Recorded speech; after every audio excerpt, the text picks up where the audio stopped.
So today I'm going to be talking about color correcting as well as neutralizing some of those spots you may not want people to see under your makeup. So if you are interested, please keep watching.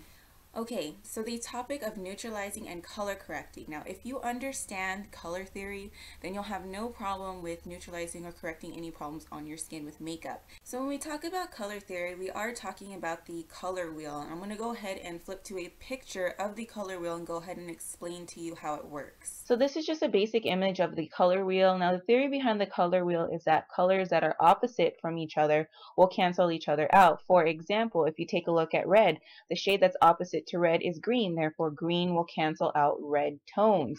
Same thing goes for the other colors on the wheel. So now that you know which colors cancels out what, it would be really easy to go ahead and pick the colors that are going to cancel out the imperfections on your skin.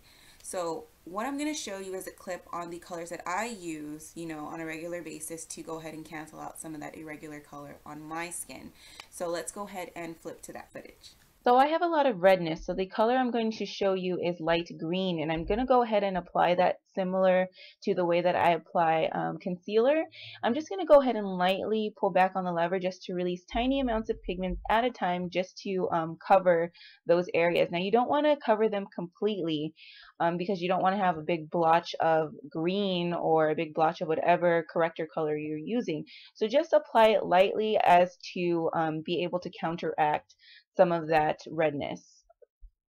Also, my compressor dial is at 10 o'clock for this because I do want light strokes, so keep that in mind. The next color I'm going to be using is called an orange highlighter number 2. Now that's the highlighter that is perfect for my skin tone. I'm just going to go ahead and apply that to the bluish spots underneath my eyes. Now typically dark circles are a blue shade, so if they are a different shade, just go ahead and follow the color theory and use the corrector shade that's going to cancel out that color. Remember, when you're using corrector shades, that light strokes is very important. You really do not want to overdo it with these corrector colors, and I'll explain a little bit about that later. So here I'm just taking my regular foundation color, and here I am using honey beige because I have been trying a lighter color. And I'm just going to go ahead and go over some of those areas just to cancel out some of that orange and green tone. Okay, now I'm just going to go ahead and apply my foundation same way I would normally do it, just small circular motions all around the face, concentrating more on my jawline because I feel like that area needs more coverage. So the end result looks completely natural with no hints of the corrector colors at all. You saw that I did use the green to go ahead and cancel out the redness, and you just want to make sure that you use it in a very light fashion. Now when you are correcting with correctors and neutralizers, you want to make sure that you don't overdo it on the corrector or neutralizer, or you can create a problem that is 10 times worse than the initial flaw that you had on your skin to begin with.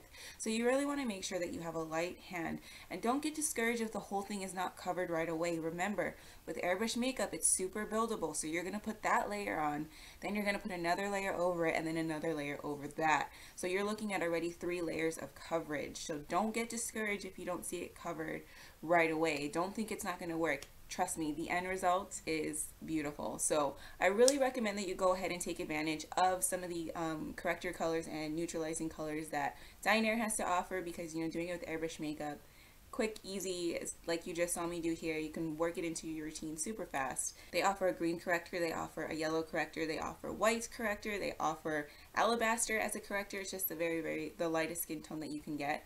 Then they offer 3 corrector shades in orange. Now the orange highlighters that you can find at airbrushmakeup.com are the only corrector shades that come in 3 different shades. Now the orange highlighter, just the one that's like supposed to be the number 1, is for your fair to light skin tones. Now the orange highlighter number 2 is for those medium to tan skin tones, and the orange highlighter number 3 is for those darker skin tones. So you just want to make sure that you use it according to your skin tone, of course, or the skin tone of the person that you're working on.